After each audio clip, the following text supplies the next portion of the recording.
It's very important that you stay balanced. The primary foundation of what you are is love, and that's what trading enthusiasts don't want you to know. So, the easiest way to deceive someone is to come in the name of love and slowly tear you away from it, redefine it, to ensnare you in a web of fear. The art of disinformation is providing enough true information so that when the false information is presented, it will be taken as true. This is why the concept of truth being relative is so heavily promoted. What is true for you. The truth simply being left up to the mob, instead of a scientifically defined society, has failed to bring us long-lasting happiness. Collectively, instead of happiness, we are abused addicts, medicating the self-inflicted pain of our broken social system, chasing after shallow pleasures, instead of truly embracing and valuing each other. The first question is not why the addiction, but why the pain.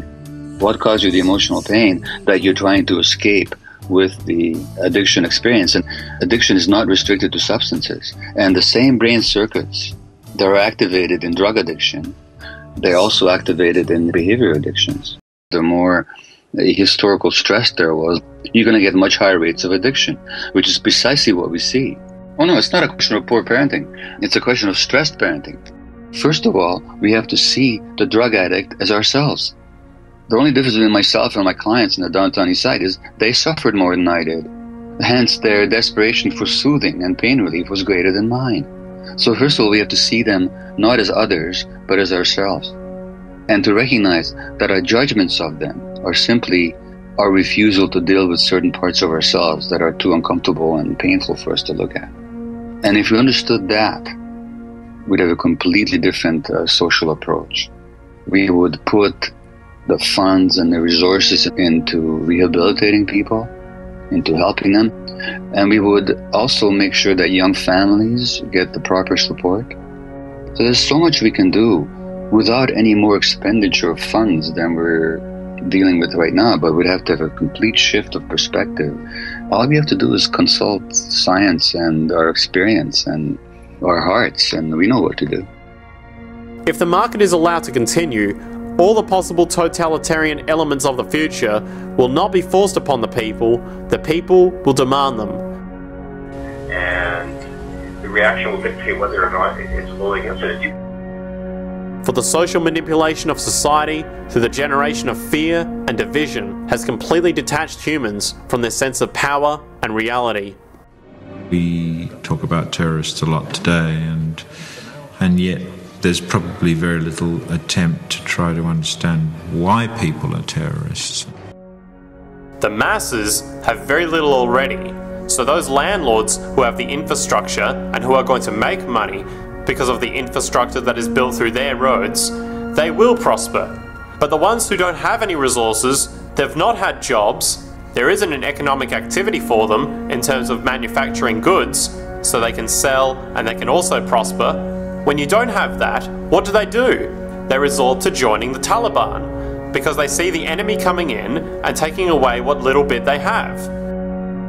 A process which has been going on for centuries, if not millennia. Religion, patriotism, race, wealth, class, and every other form of arbitrary separatist identification thus conceived has served to create a static, apathetic society which denies new scientific understandings, finds comfort in mediocrity, and craves reassurance from the ignorant and those in power.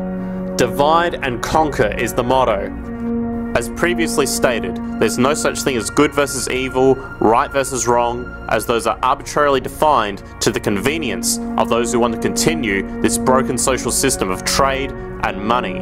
There's only sickness versus health, and no form of violence is healthy, no matter how large an ignorant authority is, or how much a mob society wants to use an individual as a scapegoat for its own shortcomings. And as long as we see ourselves as separate from everything else, we continue to give ourselves a wide variety of more pain and suffering. Gives me a really good deal on the split. I make good money. There it is again, the invisible hand at work, controlling us, even if it pushes us past our threshold of pain. There's no reason why this kind of what I would call a divide and conquer strategy has to exist. There is a reason why it does exist. I think that conservative politicians in the U.S. do realize that they can get the public to ignore the inequities in our society with a divide and conquer strategy. If they don't provide a free college education for everybody, then of course they're going to get people to say, we don't want prisoners to be getting a free college education, because they aren't. That, along with many other factors, can distract them from noticing that, in fact, the outcome of all this is a much more violent society than we need to have, or than we would have if we simply spread the wealth more equitably in our very wealthy society. But if you're leading a political party whose fortunes depend on meeting the needs of the very wealthiest segment of the population, you're not going to worry about these things that much. You're going to try to take care of the wealthy, and to hell with the question of how much violence you wind up with. Division and destruction is the goal of the market.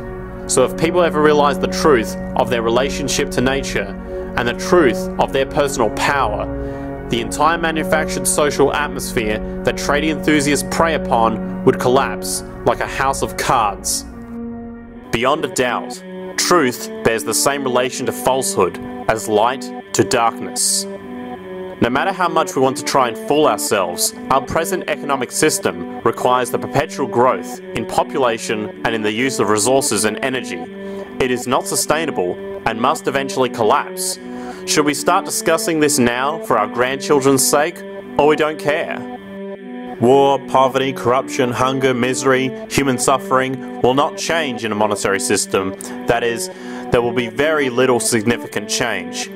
It's going to take the redesign of our culture, our values, and it has to be related to the carrying capacity of the earth, not some human opinion or some politician's notions of the way the world ought to be, or some religious notions of the conduct of human affairs. And that's what the Venus Project is about.